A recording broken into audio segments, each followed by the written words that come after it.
مبشرا ونذيرا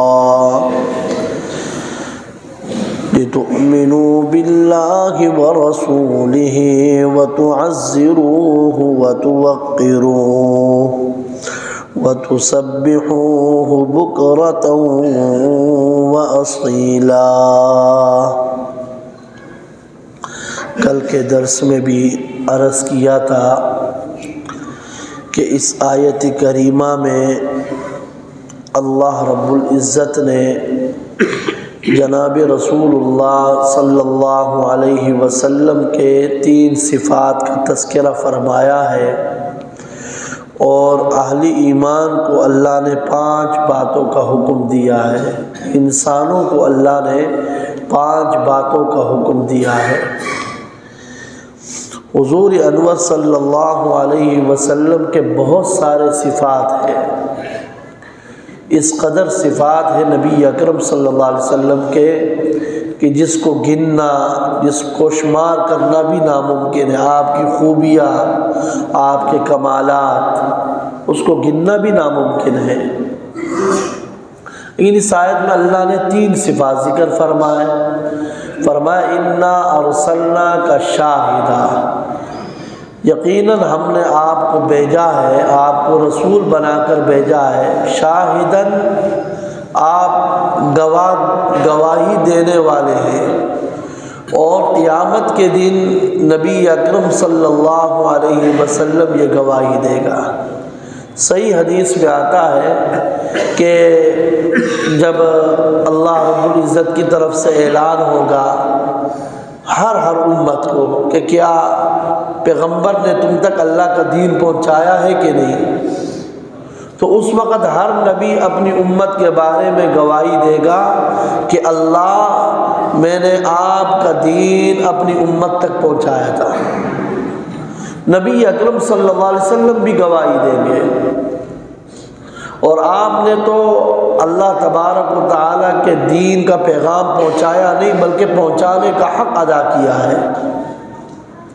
حجۃ الوداع کا موقع ہے، 1 لاکھ سے زیادہ صحابہ اکرام ہیں، اور نبی اکرم صلی اللہ علیہ وسلم اونٹنی کے اوپر سوار ہیں۔ 1 لاکھ سے زیادہ صحابہ اکرام کا مجمع ہے، اونٹنی پر اللہ کے نبی سوار ہے، اور حضور انور صلی اللہ علیہ وسلم نے اس مجمع سے چند باتیں پوچھی۔ ان میں پہلی بات یہ پوچھی، الا هل بلغت الرسالہ، اور دوسرا سوال کیا وادیت الامانہ، اور تیسرا سوال کیا ونصحت الامہ۔ یہ 3 سوالات، اس سے پہلے حضور نے اور بھی 3 سوالات پوچھے۔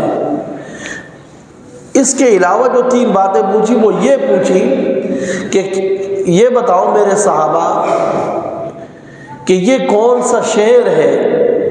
تمام صحابہ کو پتہ تھا کہ یہ مکہ ہے، عرفات کا میدان ہے، اور مکہ کوئی بھولنے کی جگہ بھی نہیں ہے، عرفات کا میدان بھی بھولنے کی جگہ نہیں ہے۔ سب کو پتہ تھا کہ یہ عرفات کا میدان ہے، مکہ کا شہر ہے، لیکن تمام صحابہ نے ایک جواب دیا، اللہ و رسولہ اعلم، اللہ کو اچھی طرح پتہ ہے، اللہ کے نبی کو اچھی طرح پتہ ہے کہ یہ کون سا شہر ہے، حالانکہ سب کو پتہ تھا۔ حضور نے فرمایا اچھا، دوسرا سوال میرا یہ ہے کہ یہ کون سا مہینہ ہے۔ سب کو پتہ ہے کہ حج کا مہینہ ہے، اس لیے کہ سارے کے سارے کس کے لیے آئے ہوئے ہیں؟ حج کے لیے آئے ہوئے ہیں، لیکن اس کے باوجود جواب کیا دیتے؟ اللہ و رسولہ اعلم، اللہ کو اچھی طرح علم ہے، اللہ کے نبی کو اچھی طرح علم ہے۔ حضور نے فرمایا اچھا، میرا تیسرا سوال یہ ہے، ایو یوم ھذا، یہ کون سا دن ہے؟ سب کو پتہ ہے 9 ذی الحجہ ہے، یوم عرفہ ہے، جمعے کا دن ہے، سب کو پتہ ہے، لیکن اس کے باوجود جواب دیتے اللہ و رسولہ اعلم، اللہ کو اچھی طرح علم ہے، اللہ کے نبی کو اچھی طرح علم ہے۔ کچھ مدت گزر گئی، استاد پڑھا رہا تھا تو شاگرد نے پوچھا کہ یار جب حضور نے تم سے پوچھا تھا نا حجۃ الوداع کے موقع پر کہ یہ کون سا شہر ہے، کیا تمہیں پتہ نہیں تھا کہ یہ مکہ کا شہر ہے؟ کیا تمہیں پتہ نہیں تھا کہ یہ جمعے کا دن ہے؟ کیا آپ لوگ کو پتہ نہیں تھا کہ یہ حج کا مہینہ ہے؟ فرمایا پتہ تو تھا۔ کہا کسی ایک بھی صحابی نے جواب نہیں دیا۔ کیوں؟ جب پتہ بھی تھا پھر بھی کسی ایک آدمی نے جواب نہیں دیا، بلکہ یہی کہا اللہ کو اچھی طرح علم ہے، اللہ کے نبی کو اچھی طرح علم ہے۔ ایسا کیوں کہا؟ تو اس صحابی نے بڑا عجیب جواب دیا، کہا کہ ہمیں پتہ تو تھا کہ مکے کا شہر ہے، لیکن اگر نبی اکرم صلی اللہ علیہ وسلم فرما دیتے نا کہ یہ مکہ نہیں ہے بلکہ یہ مدینہ المنورہ ہے اور یہ جمعے کا دن نہیں ہے، ہفتے کا دن ہے، اور یہ حج کا مہینہ نہیں ہے، محرم کا مہینہ ہے، ہم صحابہ کا عقیدہ یہ تھا کہ ہماری آنکھیں، ہمارا دماغ غلط ہو سکتا ہے لیکن اللہ کے نبی کی زبان غلط نہیں ہو سکتی۔ اتنا اعتماد تھا صحابہ۔ حضور نے فرمایا اچھا جو چوتھا سوال ہے میرا وہ یہ ہے کہ الا هل بلغت الرسالہ، کیا میں نے اللہ کا پیغام تم تک پہنچایا ہے کہ نہیں پہنچایا؟ جو دین میرے پاس امانت کی شکل میں تھی میں نے اس امانت کو پوری امت تک پہنچایا ہے کہ نہیں پہنچایا؟ تم تک پہنچایا ہے کہ نہیں پہنچایا؟ اور وَنَصَحْتُ الْأُمَّةَ، میں نے اس امت کی خیر خواہی کی ہے کہ نہیں کی؟ تمام صحابہ نے گواہی دی نشہد انک قد بلغت الرسالہ وَأَدَّيْتَ الْأَمَانَةَ وَنَصَحْتَ الْأُمَّةَ، اللہ کے رسول ہم گواہی دیتے ہیں کہ آپ نے اللہ کا پیغام پہنچایا نہیں بلکہ اللہ کے پیغام کو پہنچانے کا حق ادا کر دیا ہے۔ آپ نے امت کی خیر خواہی نہیں کی، امت کی خیر خواہی کا حق ادا کیا ہے۔ آپ نے امانت کی ادائیگی نہیں کی بلکہ امانت کی ادائیگی کا حق ادا کیا ہے۔ حضور نے اسی میدان میں آسمان کی طرف انگلی اٹھائی، فرمایا اللہم اشہد، اللہم اشہد، اللہم اشہد۔ اللہ یہ فرش والی گواہی تو ہو گئی، اب عرش والی تیری گواہی کا انتظار ہے۔ اسی موقع پر اللہ نے قرآن کی آیت نازل فرمائی الیوم اکملت لکم دینکم واتممت علیکم نعمتی ورضیت لکم الاسلام دینا۔ آج میں اللہ نے دین اسلام کو کامل اور مکمل کر دیا ہے، دین مکمل ہو گیا ہے اور حضور نے یہ دین امت تک پہنچا دیا ہے۔ قیامت کے دن بھی اللہ کے نبی گواہی دیں گے کہ اللہ میں نے اپنی امت تک دین پہنچایا ہے، اور پچھلے نبیوں نے بھی اپنی اپنی امتوں تک دین پہنچایا ہے۔ پچھلی امتوں کی گواہی اس لیے دیں گے کہ قرآن میں ان کا تذکرہ ہے، قرآن میں تذکرہ ہے کہ حضرت نوح نے اپنی قوم تک دین پہنچایا ہے، حضرت ہود علیہ السلام نے اپنی قوم تک دین پہنچایا ہے، ہر نبی نے اپنی اپنی امت تک دین پہنچایا ہے۔ تو شاہد نبی پاک صلی اللہ علیہ وسلم قیامت کے دن اپنے امت کے متعلق گواہی دینے والے ہوں گے، ایسا عظیم رسول میں اللہ نے بھیجا ہے۔ اور دوسری صفت فرمایا مبشرا، جو اللہ کے دین پر عمل کرے گا اللہ کے دین کو اپنی زندگی میں لے کر آئے گا، اللہ کے حکموں کو مانے گا، تو نبی پاک انہیں خوشخبری سنانے والے ہیں، انہیں جنت کی خوشخبری سنانے والے ہیں۔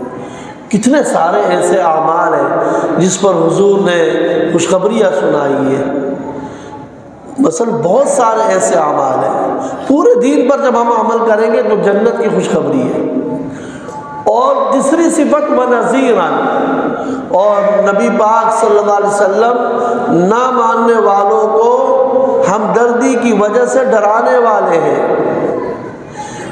بیٹا آگ کے قریب کھیل رہا ہو نا، ابا کہتے بیٹا آگ کے قریب مت جاؤ، وہ اس لیے کہتا ہے کہ اپنے بچے کو آگ سے جو ڈراتا ہے ہمدردی کی وجہ سے، محبت کی وجہ سے، تو نبی بھی جو اپنی امت کو ڈراتا ہے نا کہ یہ کام کرو گے، ایسا کرو گے، ایسا کرو گے تو آگے جہنم کی آگ ہے، اور ایسا جہنم ہے فرمایا کہ اذا القوا منها مکانا ضیقا مقرنین دعوا ہنالک ثبورا، کہ جہنمیوں کو قیامت کے دن اللہ رب العزت تنگ اور تاریک جگہ میں ڈالیں گے، اندھیرا ہی اندھیرا ہوگا، جگہ بھی بڑی تنگ ہوگی، اور مقرنین زنجیروں میں جکڑے ہوئے ہوں گے، اس طرح اللہ انہیں جہنم کی آگ میں ڈالے گا۔ تو نبی پاک امت کو ڈرانا بھی رہا ہے کہ اگر اللہ کے حکموں پر عمل نہیں کرو گے تو ہمدردی کی وجہ سے اپنی امت کو ڈرانے والے بھی ہیں۔ اب اس کا تقاضا کیا ہے؟ فرمایا تقاضا اس کا یہ ہے نا، لِتُؤْمِنُوا بِاللَّهِ، باللہ بتوحید اللہ، معنی یہ کہ تاکہ تم اللہ کی توحید پر ایمان لاؤ، اللہ کو وحدہ لا شریک مان لو، اللہ کو یکتا مان لو، بے مثل مان لو، اللہ رب العزت کی ذات اور صفات میں اللہ کے ساتھ کوئی بھی شریک نہیں ہے، اللہ کی وحدانیت پر ایمان لاؤ۔ اللہ پر ایمان لانے کا معنی کیا ہے؟ کہ اللہ رب العزت کی ذات اور صفات میں کوئی بھی شریک نہیں ہے، اللہ وحدہ لا شریک ہے، اللہ یکتا ہے، اللہ بے مثال ہے، اور ورسولی، اور اس کے رسول پر ایمان لاؤ۔ رسول پر ایمان لانے کا معنی کل میں نے عرض کیا تھا کہ رسول پر ایمان لانے کا معنی یہ کہ جو نبی پاک بتائے اسے بھی سچ مان لو، اور جو نبی پاک کر کے دکھائے اسے بھی سچ مان لو۔ یعنی جہاں نبی کی بات آ جائے نا، بس وہی تمہارے لیے مشغل راہ ہونا چاہیے، اسی پر عمل کرو، اسی کو سچ مان لو، اسی کے بارے میں ذہن بنا لو میں نے اس پر عمل کروں گا تو میں کامیاب ہوں گا، اس پر اگر میں نے عمل نہیں کیا، بظاہر برادری والے، دنیا کی چمک دمک، مادیت، یہ ایک طرف ہو اور دوسری طرف نبی کی بات ہو، آپ نبی کی بات مان لیں، اسی میں کامیابی ہوگی۔ باقی پوری دنیا کی بات اگر ایک طرف ہو، اس کے ماننے میں ناکامی ہوگی۔ احد کے موقع پر رسول اللہ صلی اللہ علیہ وسلم نے صحابہ کرام میں سے چند صحابہ تھے، ان سے کہا کہ بھئی اس جگہ سے تم نے ہٹنا نہیں ہے، فتح ہو یا شکست ہو، ہٹنا نہیں ہے۔ انہوں نے یہ سمجھا کہ یہ حکم جنگ کے وقت تک کا تھا، اب جنگ تو ختم ہو گئی ہے، وہ جنگ کے بعد جو ہے نا ہٹ گئے، تو وہ فتح وہ وقتی طور پر شکست میں تبدیل ہو گئی۔ اللہ نے قیامت تک آنے والی امت کو سمجھایا کہ بھئی نبی پاک صلی اللہ علیہ وسلم کی بات ہی کو ماننا ہے، لِتُؤْمِنُوا بِاللَّهِ وَرَسُولِهِ، حضور کی بات کو مانو، جو حضور کی بات ہے اسے بھی سچ مانو، اور حضور کا کوئی فعل ہو اسے بھی سچ مان لو، حضور جو کر کے دکھائے اسے بھی سچ مان لو۔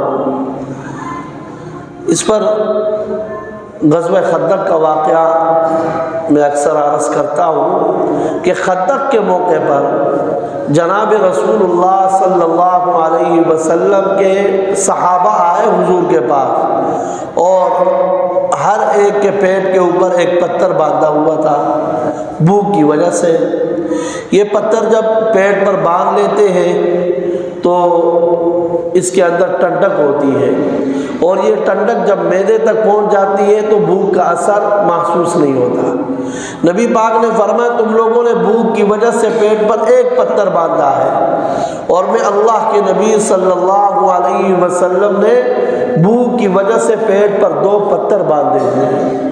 ذرا اندازہ لگائیے، یہ بھوک، یہ سختیاں، یہ کس لیے برداشت کر رہے اللہ کے نبی؟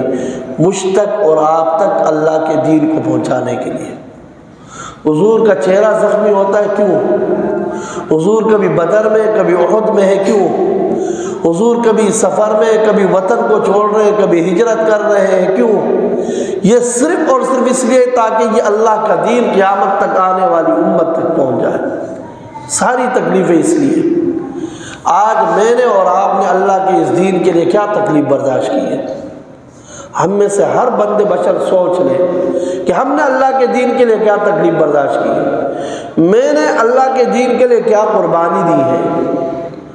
تو سامنے حضرت جابر تھے، انہوں نے دیکھا کہ حضور پاک صلی اللہ علیہ وسلم پر بھی اس قدر سخت بھوک ہے، تو انہوں نے گھر میں پوچھا، گھر والوں نے کہا کہ اتنا انتظام ہے کہ 4-5 افراد کھا لیں گے۔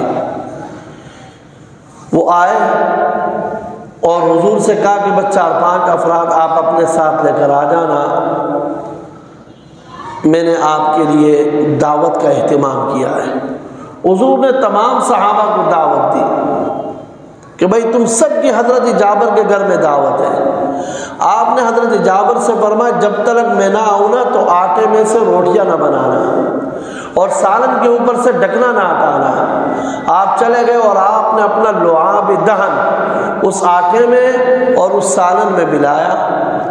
ساری دنیا کی صفائی، ساری دنیا کی پاکیزگی، ساری دنیا کی طہارت جمع ہو جائے نا، حضور کے لعاب کا مقابلہ نہیں ہو سکتا۔ آپ کا لعاب سب سے اعلیٰ ہے، سب سے پاکیزہ ہے، سب سے خوبصورت ہے۔ تو حضرت جابر فرماتے کہ سب صحابہ نے کھانا کھا لیا جتنے بھی آئے تھے، اور مزے کی بات یہ ہے کہ نہ روٹیوں میں کمی آئی اور نہ سالن کے اندر کمی آئی۔ تو حضور جو کر کے دکھائے نا اسے بھی سچ مان لو، اور حضور کی جو بات ہے نا اسے بھی سچ مان لو۔ اللہ مجھے اور آپ کو کہنے اور سننے سے بڑھ کر عمل کی توفیق عطا فرما۔ اے اللہ ہمارے گناہوں کو معاف فرما، پروردگار ہماری غلطیاں معاف فرما، اے اللہ ہماری لغزشیں معاف فرما۔ وصلی اللہ علیہ